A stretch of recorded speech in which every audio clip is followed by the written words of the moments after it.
Alors cette équipe de France, pas forcément la plus compétitive donc, et ça met en colère un certain Pierre Boubi. C'est injuste le traitement des débleués sur cette compétition? Ça me saoule parce qu'on dénigre un petit peu le maillot tricolore à la force du club, quoi. Donc évidemment, je comprends totalement toutes les parties. À partir du moment où on leur donne l'opportunité de bloquer des joueurs, oui, ils sont dans leur bon droit d'essayer de penser un petit peu plus à eux. Sauf que quand tu représentes une nation, je pense que la nation justement et le pays que tu représentes est beaucoup plus important, alors que ce soit avec les A, que ce soit avec les espoirs, que ce soit avec les 17 ans, que ce soit avec tout le monde. C'est une question de logique. Je pense que l'équipe espoir française travaille mieux qu'avant. Je vais m'expliquer. Il y a Warren Zaïre-Emery, on voit Barcola qui est monté, on voit Cherki qui est arrivé aussi. Il y en a plein. Non, mais tout ce que tu cites, ils n'y seront pas en tout cas. Non, mais ils sont passés avec Léa. Bah oui. C'est ce que je veux dire. C'est qu'en fait, il y a un cursus qui est en train d'être mis en place où Léa, quand tu arrives en espoir, tu as potentiellement l'idée justement d'arriver vers Léa derrière. Donc c'est ce qu'on attendait depuis un moment. On devenait un peu compétitif. Il y avait une vraie identité de jeu qui est arrivée avec Thierry Henry et Baltic, qui a pris la suite. On est un peu dans la même mouvance. Donc en fait, moi, ça me saoule qu'on ne considère pas justement un euro. Alors que ce soit avec Léa ou avec les espoirs, en fait, on considère plus un match caritatif avec Léa, parce que c'est Léa ou c'est un match amical en Géorgie ou je sais pas où. Là, c'est un euro et on galvaude le fait de faire un euro avec les espoirs. Moi, ça me saoule parce que tu n'as que des mecs qui sont dans des grandes équipes, dans des grands clubs. Ils jouent la Ligue des Champions. Mais par contre, en Eurosport, c'est pas grave. On verra plus tard, c'est pas important. Le fait que ça ne soit pas important, moi, ça me fatigue considérablement. Quanto, est-ce que c'est malheureusement logique? Parce que malgré le fait qu'on est un peu habitué de ça, ou tu restes scandalisé toi aussi? Je ne suis pas scandalisé, je suis un peu déçu parce que l'équipe de France Espoir te permet de voir les jeunes, finalement, la nouvelle génération qui va être le futur de l'équipe de France, des A.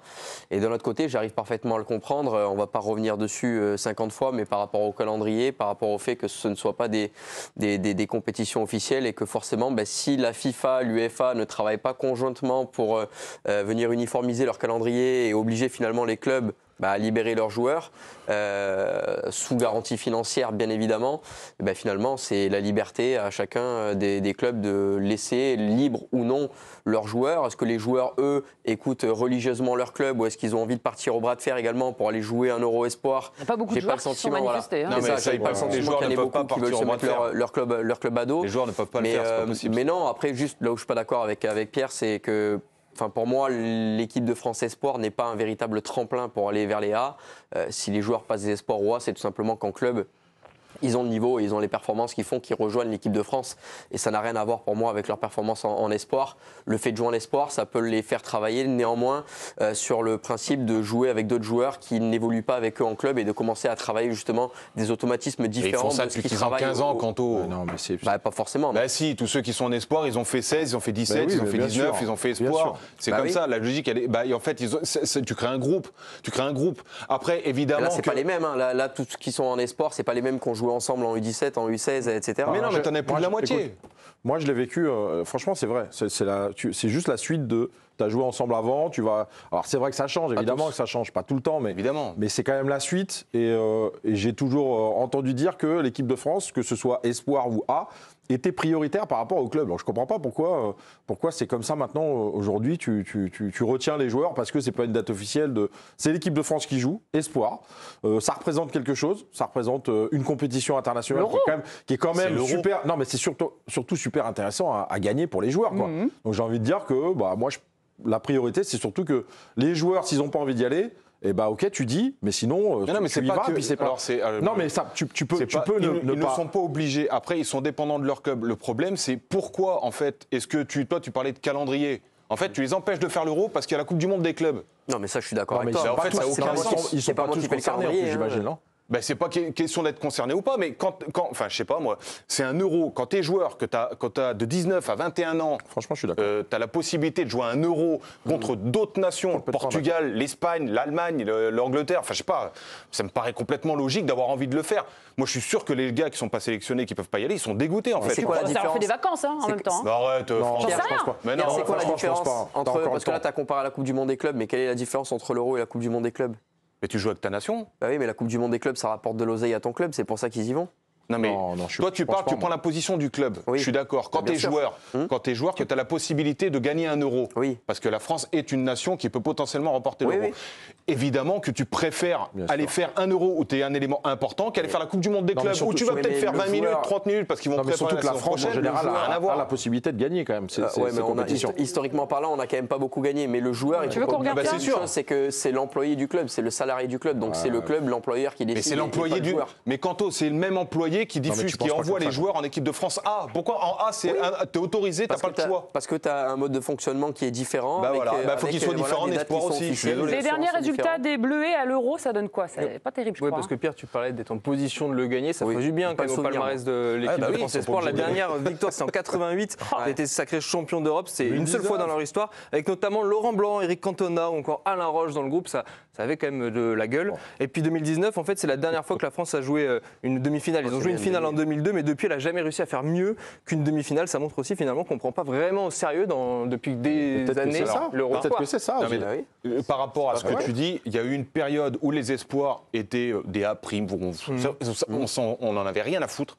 Et là, d'un seul coup, dès que Thierry Henry est commencé à arriver, il y a eu les Jeux Olympiques, il y a un truc qui s'est créé. Là, il y a une continuité quand même avec ce qui a été fait pour Paris 2024. Moi, j'en ai l'impression. Mais je regarde les espoirs, je regarde comment ils travaillent, je vois une évolution, je vois une prise de conscience aussi des joueurs qui vont pas là-bas pour aller passer du moment avec des potes. Ils sont compétitifs. Enfin, je sais pas, moi, je prends plaisir à les regarder. Je pense aussi qu'ils ont la chance de gagner. Vous parlez de l'équipe olympique. En termes de niveau. C'est pareil, Thierry Henry, c'était pas une date FIFA, donc il pouvait pas prendre les joueurs qu'il voulait, et ils sont allés en finale. Ils sont allés en finale, mais sans les joueurs qui auraient pu t'aider à gagner la finale aussi. Mais comme quoi, tu peux émerger, faire sortir les jeunes joueurs. Ils retiennent pas les leçons, ça veut dire que c'est pas de leur faute, c'est FIFA. Non, mais il faut que la FIFA valide cette date comme une date en fait FIFA où tu es obligé en fait de fournir les joueurs. C'est eux les décisionnaires. À quoi elle ressemble cette petite espoir bis, terre, je sais pas comment on peut l'appeler. Une composition très très probable pour son premier match demain face au Portugal.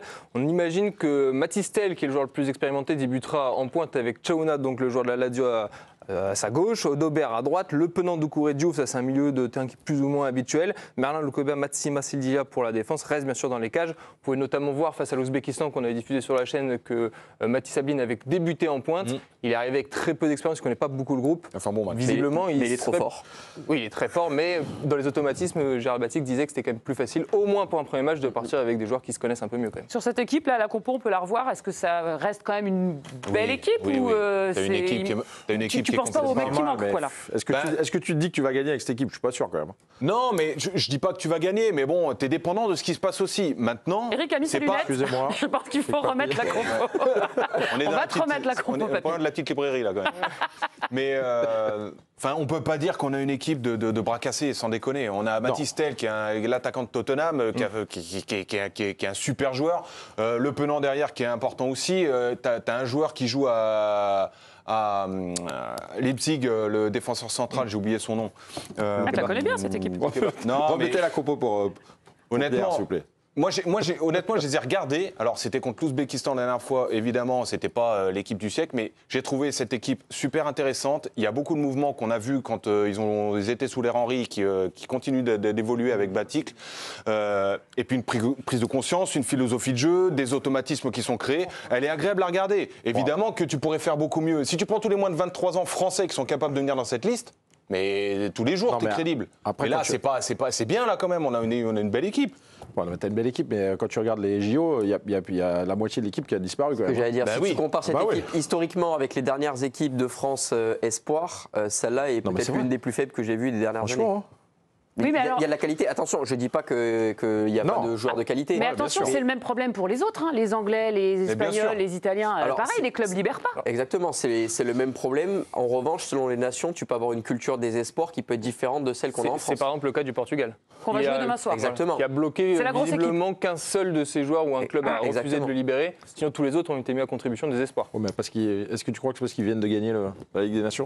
Non, ça n'a rien à voir. C'est juste que culturellement, au Portugal, passer par les équipes de jeunes, c'est quelque chose de très important. Et c'est pour ça notamment qu'on voit aujourd'hui des équipes qui jouent en A.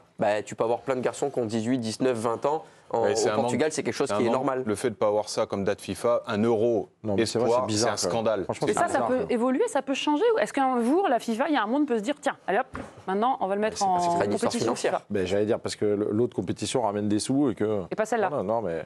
Évidemment.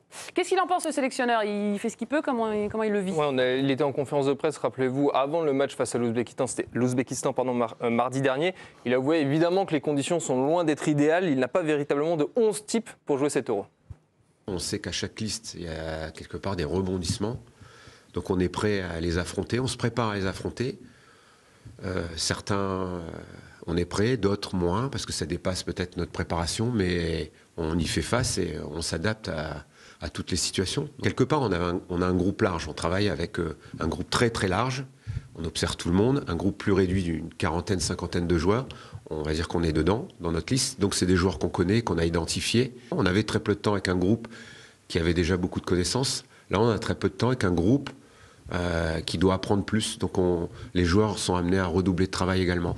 Eric, il le dit très bien, le sélectionneur. Le problème aussi, c'est le timing. Il y a encore des joueurs qui ont été non libérés par leur club quelques jours avant la liste. Donc, en fait, le sélectionneur doit s'adapter à chaque fois et c'est aussi là d'où vient le problème. Ouais, c'est la difficulté aussi d'être sélectionneur, c'est d'avoir peu de temps pour travailler avec les joueurs et donc de mettre en place un jeu où, même si tu as les matchs d'avant, mais tu as quand même besoin de mettre des automatismes et puis là, encore une fois, le fait d'avoir les joueurs qui changent, forcément, ça t'aide pas pour la construction de ton équipe. Donc, il va se débrouiller, mais il n'a pas tout ce qu'il faut pour le mettre dans les bonnes conditions. Les joueurs qui n'ont pas été libérés par leur club, tu as fait la liste tout à l'heure, Ekitike ou Akliouche, là, ils sont blessés ou c'est juste qu'ils n'ont pas été libérés? Certains, il y a une blessure, d'autres, peut-être une blessure diplomatique aussi. Bon, Ils se sont fait taper par les clubs. Je me mets à la place du joueur, parce que Pierrot, tu n'avais pas l'air d'accord. Est-ce que tu ne penses pas que le gars-là, il est content d'être au repos et pas d'aller refaire une autre compétition, ou vraiment de ne pas pouvoir porter le maillot bleu lui fait du mal? Mais il est pas au repos, de toute façon. Je ne crois pas une seule seconde au fait qu'un joueur